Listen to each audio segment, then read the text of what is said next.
Sequoia here, your spiritual teacher, coach, and intuitive reader. Lovely to see you, as always. Okay, so today's video is the number one thing that empaths need to embrace. The number one thing that empaths need to embrace. And before I get into that teaching, I want to welcome you here to this video and to please feel free to share this out or tag someone who knows that they're an empath or send it to them in a message if that feels better to you. And of course, if you're here with me, give me a little like or heart, and you can say live if you're here with me now, or if you're watching the replay, say replay, because I always come back and see everybody's comments afterwards. So whether you watch with me now, live, or whether you watch with me in the future, time is an illusion. It doesn't matter. We're here together either way. Yeah. Okay. So I also want to invite you to book a call with me. The link to do so is right above this video, and it will be in the comments when this video is over during the replay. So you can go to either of those spots to find that link and book your call. Okay, so what the number one thing empaths need to embrace. So let's talk about what being an empath is. It's a word that gets thrown around a lot and has maybe different meanings to different people, so let's define that first. So you might be an empath, you might be a red negative, haha, okay. Signs of being an empath are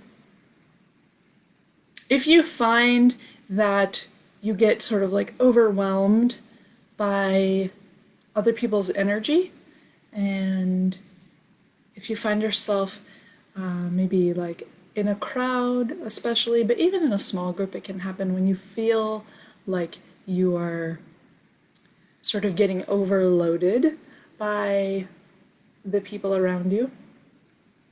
Empaths are also very aware of other people's moods and aware to the point of taking them on themselves. So sign that you might be an empath is also that you have emotions that you're not entirely sure where they came from. So maybe you spend time with someone and suddenly you're like very sad and or you're very angry, or you're very excited even, right? So, and it can be a little confusing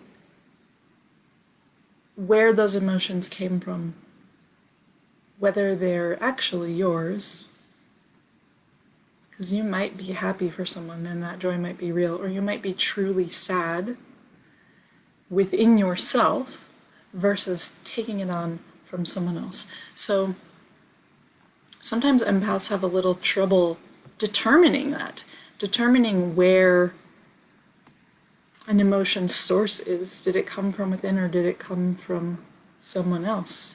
Absorbing other people's energies, other people's emotions. Another sign that you are empathic is that you can feel sometimes like drained.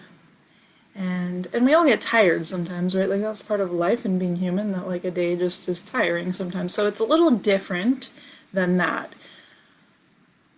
Being tired after a day's work is like a regular feeling. Being like absolutely drained of your energy is a different feeling. And you know, people talk about like energy vampires,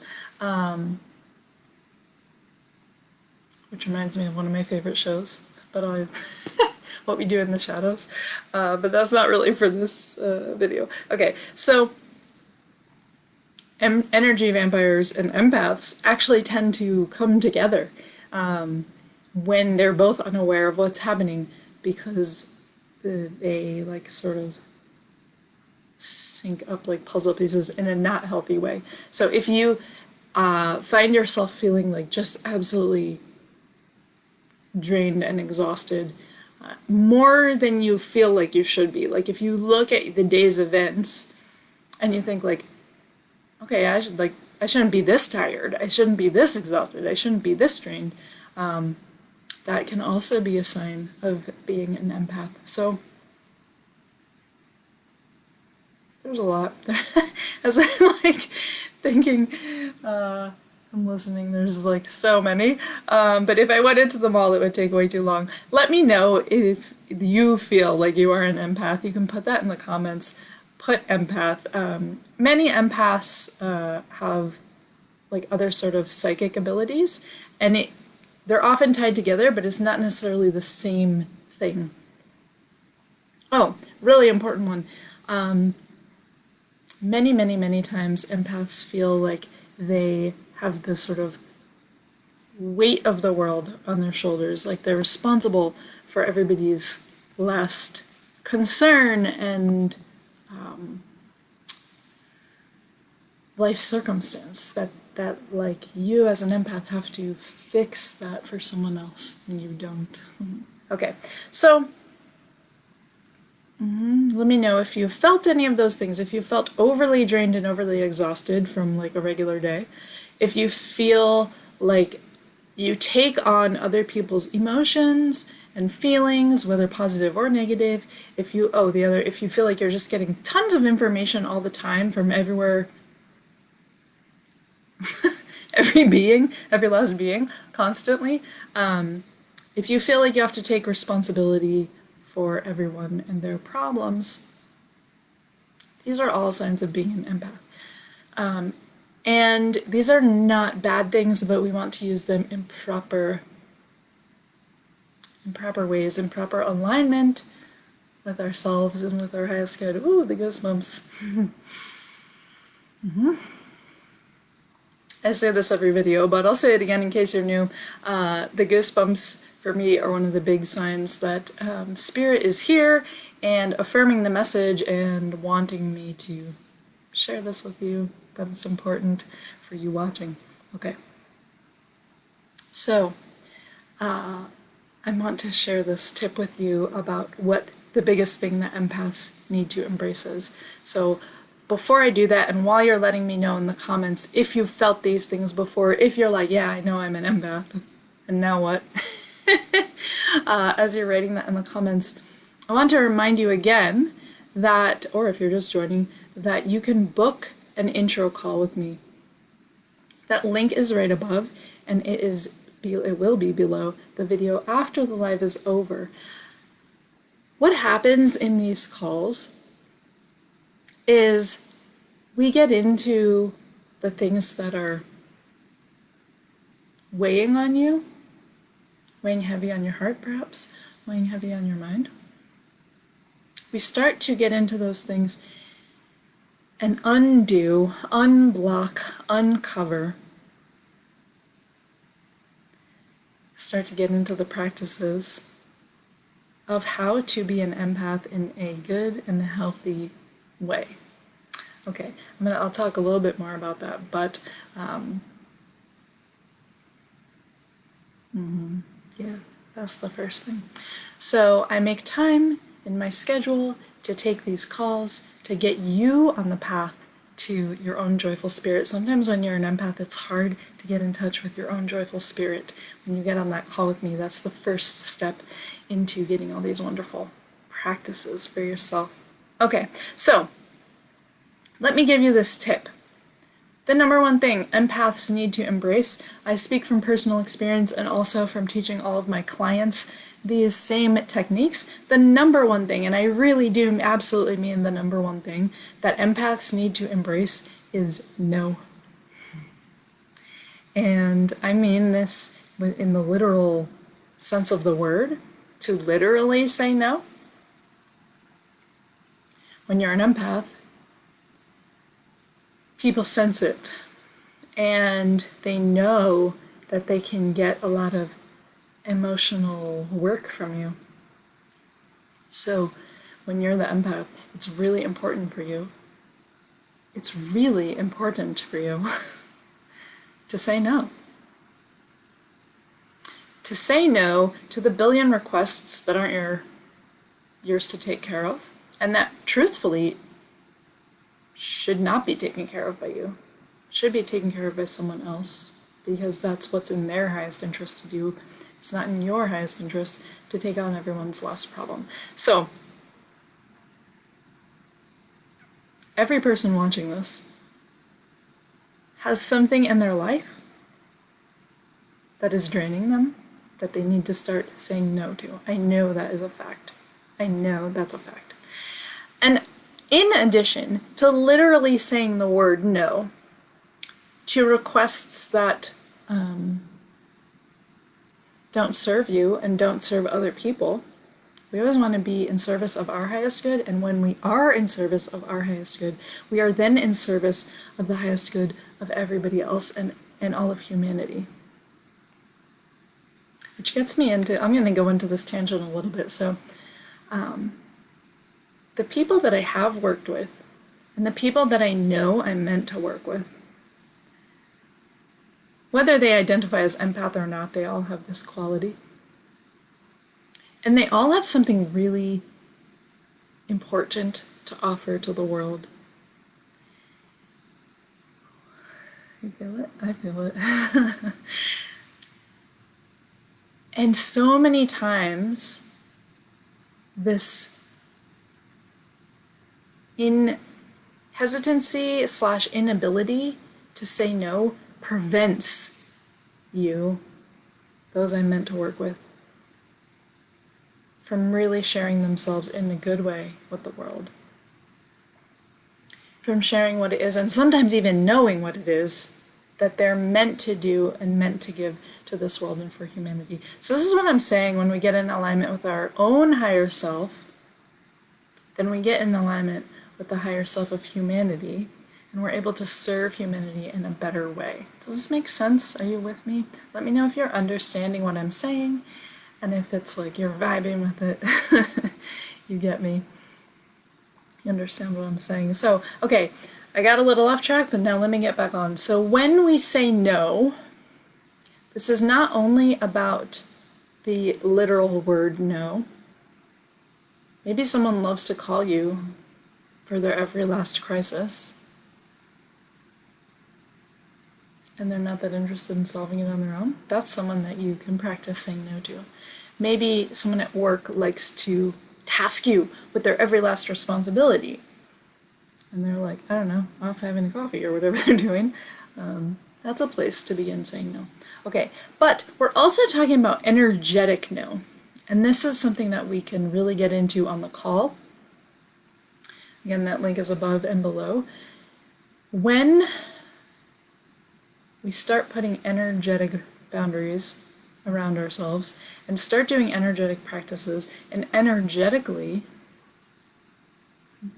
have a well cared for and sacred no. It's different than like no. A well cared for and sacred no around us for the things that are not meant for us, for the things that don't serve you, for the things that don't serve everyone else. That energetic no is just as strong and powerful, and if not more so, than the literal word no. Right? Okay, as empaths, you're often discouraged from the word no, and even just in society in general, and especially if you're a woman, discouraged from saying no. And it really ends up being harmful. So the number one thing, and I'm so serious about it being the number one thing, I'm not being tongue-in-cheek, I mean it, the number one thing that empaths need to embrace is no. Let's be clear about what no is. No, when you say no, is yes to so much else. When you say no to something, you create so much more space to say yes to what is good for you, to say yes to what is good for humanity. And this is why empaths get into this sort of situation. They want to help humanity. You have a deep desire to help humanity and to help the people around you. and to do the most good, to be the amazing creative leader that you are. And so you get into situations, whoops, where you're overgiving, overcommitting, over-exhausting, I don't even know what the right word is, but like by accident, overindulging in other people's emotions, taking it on as your own. And it's not actually. So no is the number one thing empaths need to embrace. I can't say it enough times. I promise, if you start saying no, your life will start changing for the better if you are this person that I'm speaking to right now. If you're on the other end, the person who is always asking for something to be done for them, that's another story. So know who you are when you're listening. But very likely, if you're listening, you're the one who needs the no. Needs to say no. All right. So, let me listen here. If there's anything else I'm supposed to say. Being an empath is a good thing. Sometimes, as the word has become more popular and people understand more and more what an empath is, and those who self-identify as empaths feel like, oh, like I wish, I weren't so, I wish I wasn't so exhausted, oh, my neck's hurting, oh, the weight of the world on my shoulders, oh, I wish I didn't have to feel everyone else's stuff. You don't have to. And you can use that ability in the right way, at the right time, for the right purpose, for the good of you, for the good of everyone, for the good of the people around you. It's not meant to be an open,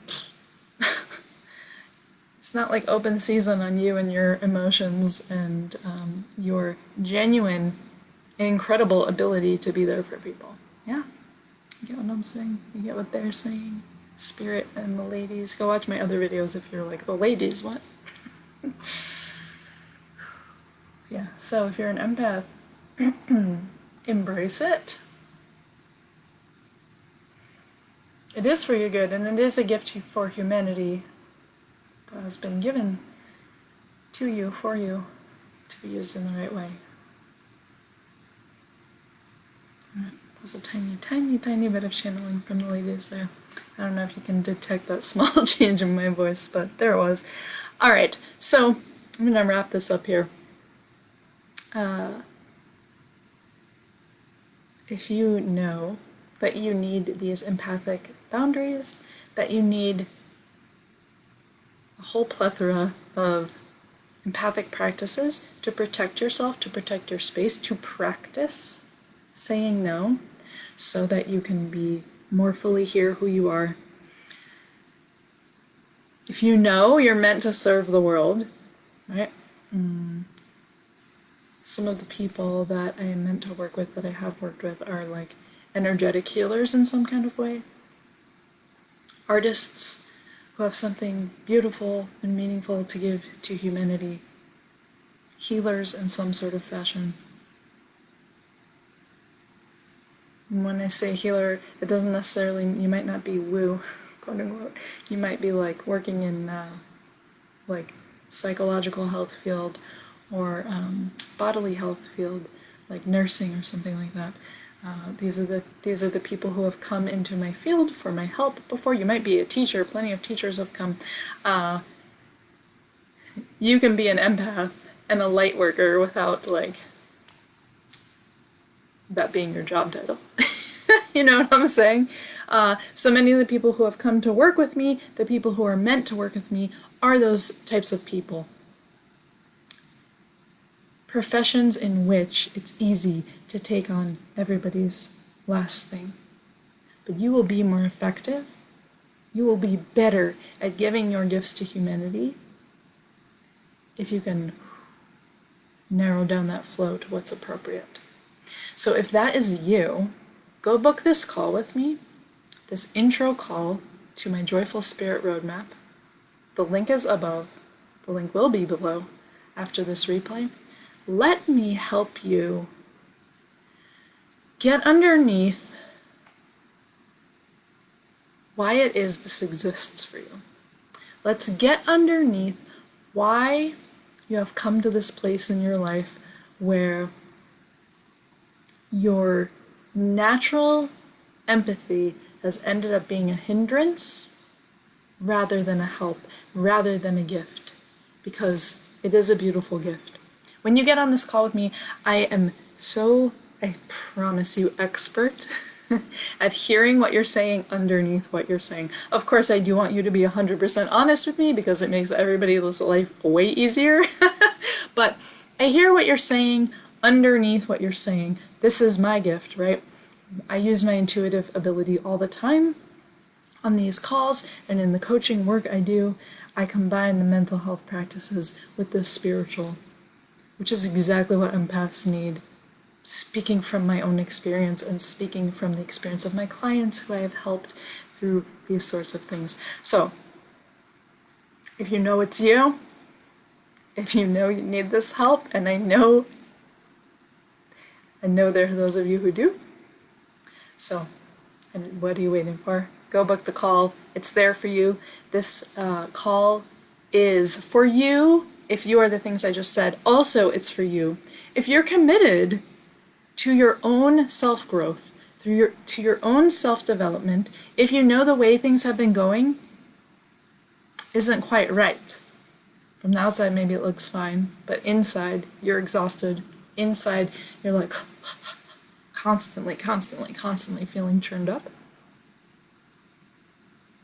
And you've done some practices before, and like, yeah, they help you. And then it comes back. Right? I help you find the kind of peace of mind that is permanent. And I know that's a big claim, but I promise it's true.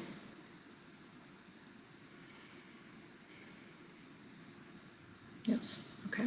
So this call is for you if you are committed to those things, if you're ready to change those things for the better. Listen, if you're not, if you're like I hear you, but I'm not really ready, then it's not the time for you, right? Then don't book the call.